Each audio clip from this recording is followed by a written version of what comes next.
Welcome, guys, to day three of the masterclass. Today, we're going to cover training. So, bit of housekeeping, like usual. Just put a one in the Zoom chat. Stay muted. Keep your Zoom chat open to ask any questions. Cameras on. Take notes as if the slides aren't here, and just remind me to press record. But I've already started recording. So, going over mainly resistance training because there are multiple different types of training, but the main ones that I want you guys to really focus on is the resistance because it's the one that mainly gets missed. And ultimately, when it comes to like cardio training, um, it is just as simple as building your cardiovascular system, whether that be through jogging, running, swimming, whatever it might be. They're going to be the ways that you can increase your cardiovascular system. So resistance to training is the main thing I'm going to focus on with this call because, like I say, it gets missed a lot. Now, what is resistance training? It is the exercise basically can when it's your muscles contracting against any form of resistance. So this could be body weight, weights in the gym, machines, whatever it might be, resistance bands, and even things like hiking, climbing a flight of stairs. Basically, like walking is can be considered a resistance training as long as it's something like going uphill or taking steps up higher than your your current like level volume, level playing field kind of thing. So the reason why you do it is to build strength, endurance, and muscle size. But why? So increasing the muscle mass gives you more strength across your entire body and gives you a bit more skeletal mass. So then that can take the pressure off your joints. So if you've ever found like you're struggling with walking or you're struggling getting up out of your chair, usually it's down to the fact of low muscle mass and not being able to actually exert the force that's needed to lift you up. And then when you're walking around, if you ever feel like your joints are always tight or in pain, it's again usually down to the back of the lower muscle. So that weight bearing on the joints is what's causing that pressure and the pain. So increasing that muscle mass reduces that as well. It also helps you increase your caloric intake. So just as a baseline, if you increase your muscle mass, that allows your body to have more calories because your body needs more calories to fuel muscle rather than fueling things like fat or your overall body weight. It's the muscle that needs the energy. So if you've got a higher body mass than um what let's say your body fat, your body is just going to need more calories. So that in turn then lets you allow for your calories to be higher so you can eat more and still potentially lose weight and lose the body fat that you currently have. Um, so that's a plus side to obviously resistance training. Now, how does it help with fat loss? It helps you increase your movement just by you moving a set of weights or doing some resistance bands. Naturally, you're going to be moving more. So then that increases your overall activity, which helps you obviously stay in a fat burning state. So when your heart rate is above your resting, but not so much that you're absolutely blowing out your ass, for example, doing cardio, did you get a standpoint where you're using different energy systems?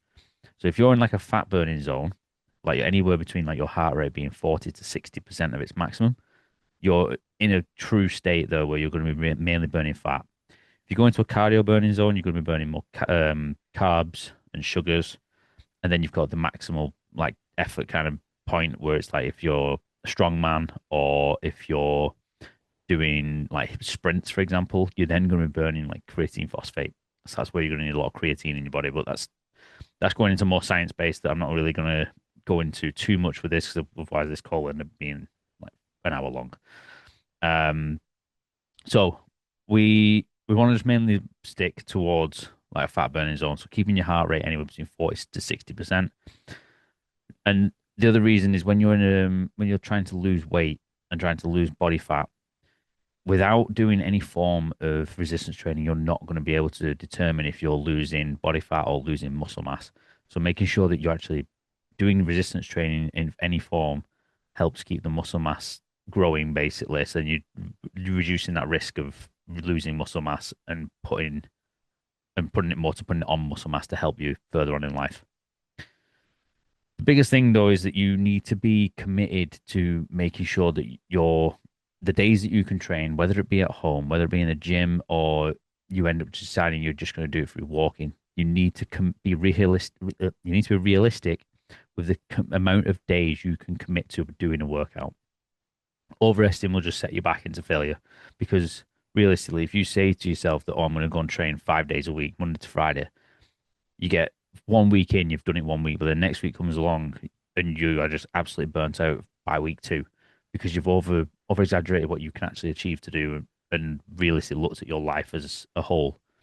So the best thing you can do is start off low with the amount of days that you committed to and build it up from there. When you find that you're at a point where, let's say, 2 times a week and you've held that for 4 weeks and you kind of like, okay, I've got a bit more time on my hands, I can add another day in, then look at doing that. Don't just go all hell to leather and think that you're going to make the results faster because you won't. You'll fail faster. That's the main thing. So the next thing you want to go into is a bit more like training splits. Now, if you're not able to even get to a gym or even think that you like literally have no time on your hands, which I know full well everyone can make time for even 15 minutes or 30 minutes of like an exercise plan at home. It is not the end of the world that you don't spend an hour in the gym or 2 hours in the gym. 15 to 20 minutes is enough for you to just get something done rather than nothing. So, although it's not a necessity for you to work out, making sure that you get your daily steps in is a minimum. If you find that you're not training at all, then you have no excuse not to hit 10,000 steps a day. It's that simple.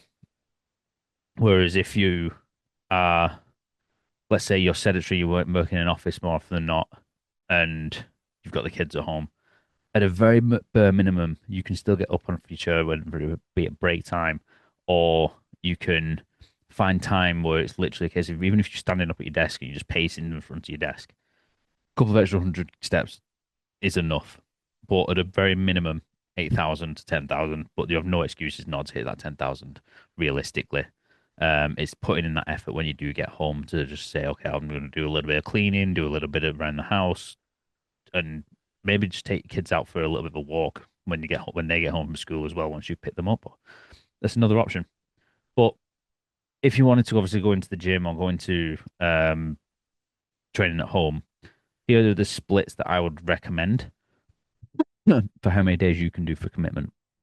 So if you feel like you can only commit to 2 days a week, you want your split to be an upper and lower or two full body days. I'm going to go over the different types of splits and everything else in the next couple of slides.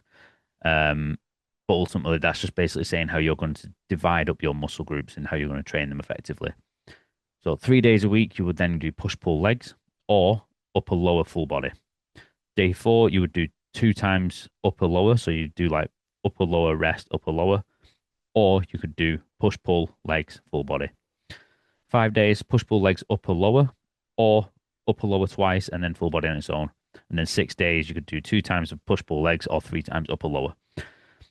You can swap and change these days around as well. You don't have to do them in the order of push-pull legs or upper lower. You could do lower upper upper lower or whatever you kind of feel like you want to do. If you feel like you want to mix it up when you get into the gym, then mix it up. Just make sure you're hitting all muscle groups at least once a week, ideally twice a week, but sometimes it's not available.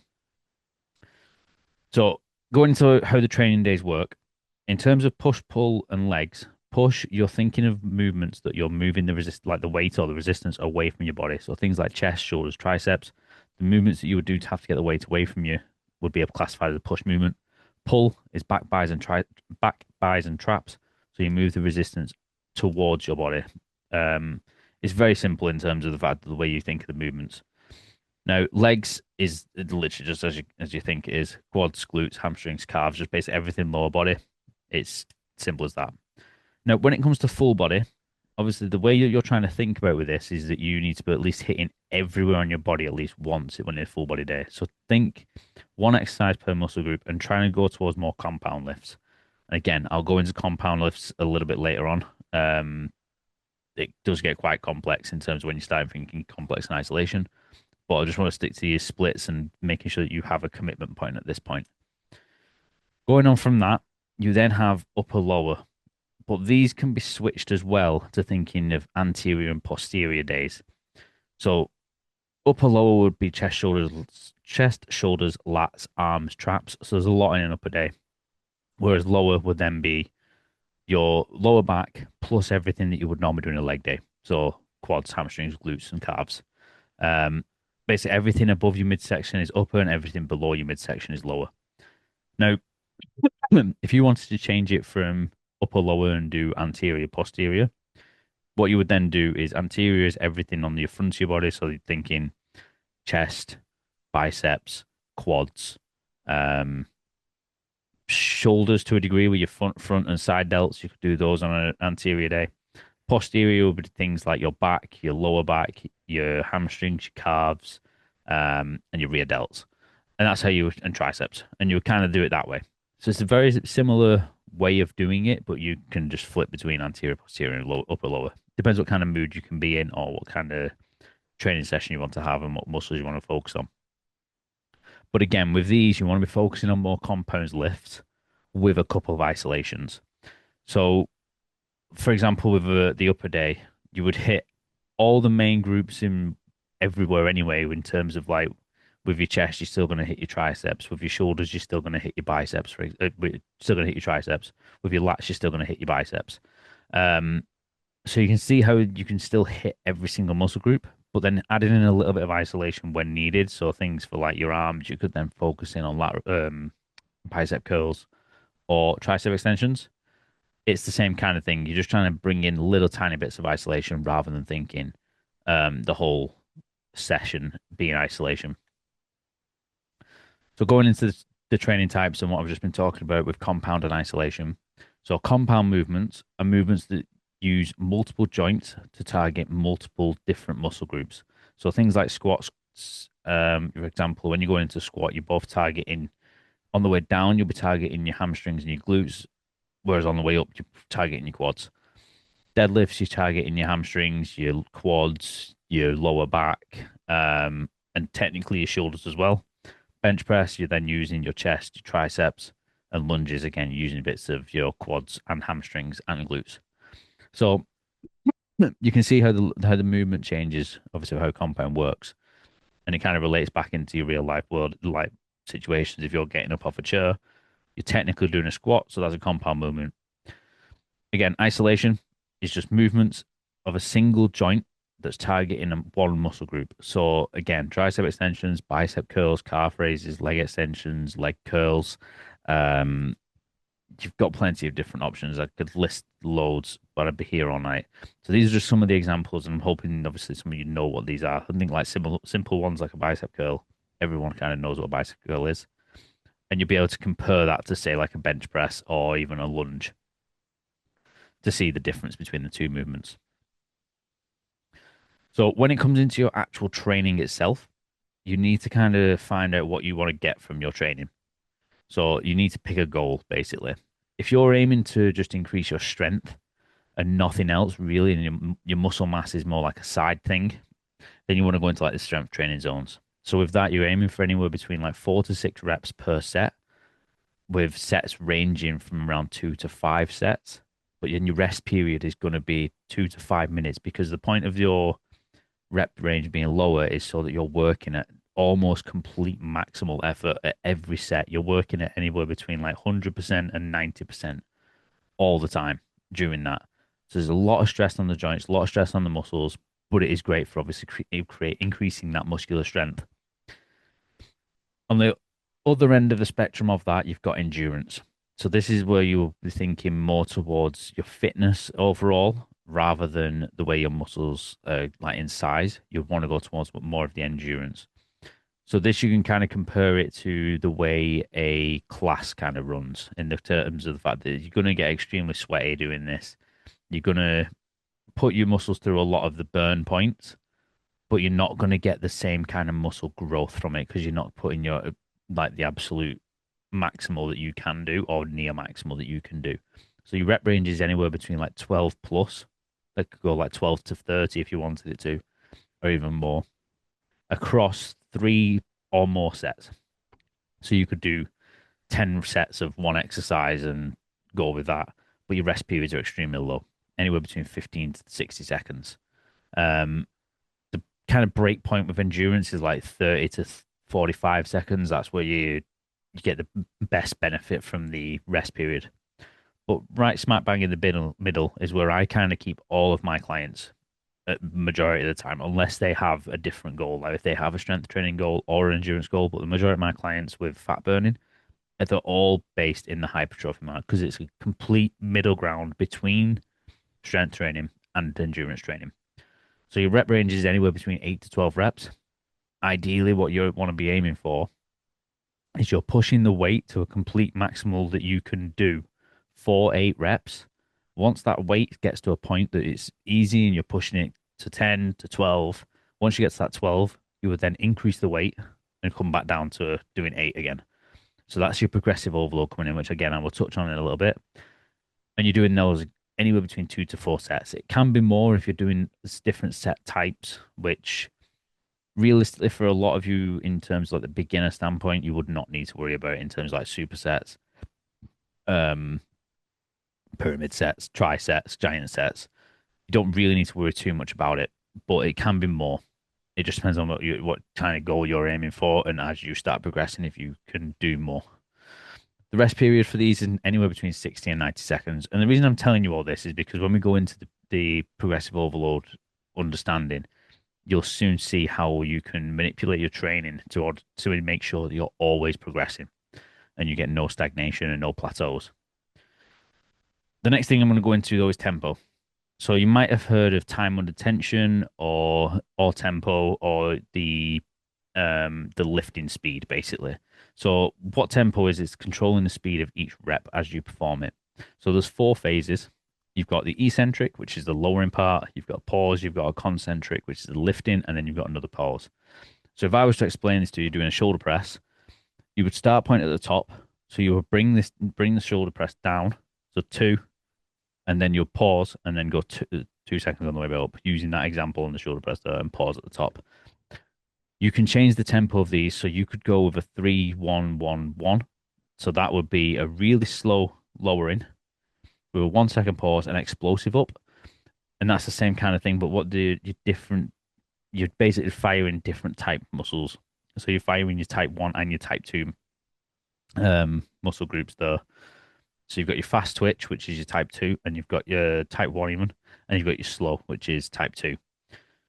Both have different effects. So if you say, for example, have a different type of training style, you want to be fast on like, let's say sprints, for example, you want to be doing anything that's activating your fast twitch muscle fibers. So being explosive is a big one. So doing things like squats and doing an explosive up movement will help with your quad growth, which would then help with your sprints. It kind of just plays part and parcel with what your goal actually is. Ideally, I would recommend sticking with a 2-1-2-1 to begin with, and altering with your tempo as you progress further on into training.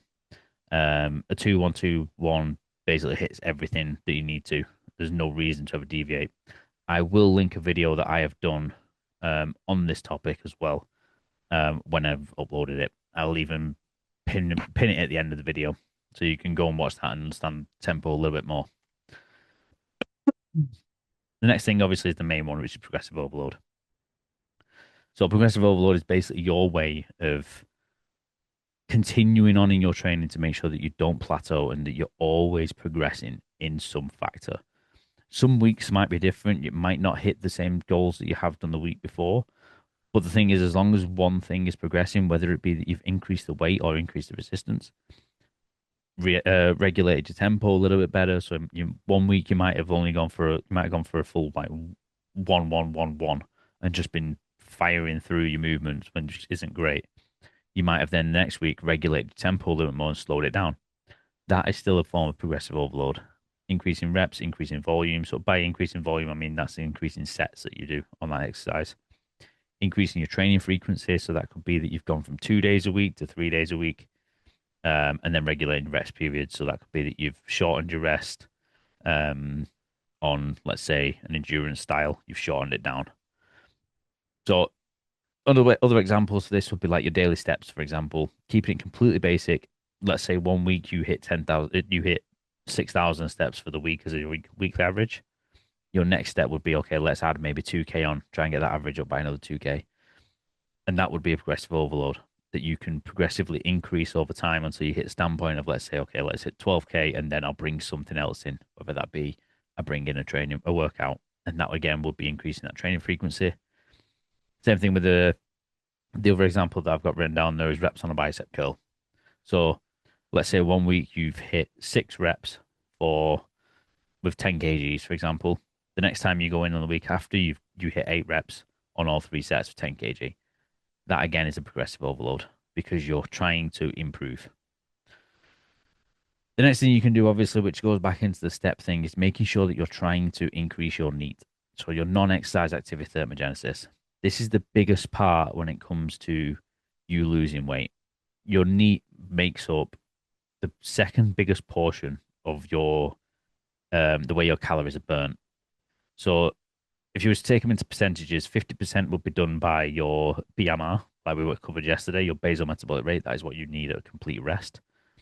Another 20 to 25% is your NEAT, which again, massive factors. So that's anything from like walking, cleaning, standing, fidgeting, like I mentioned yesterday. It's everything that kind of makes up your day-to-day life. So me just waving my hands like this right now is burning calories. Um, the next thing up from that, which is around 10%, or even 15% in some cases, is then your TEF, which is your thermic effect of food, basically. So that's how much what you burn calories wise when you're um, digesting food, when you're eating food, whatever it might be.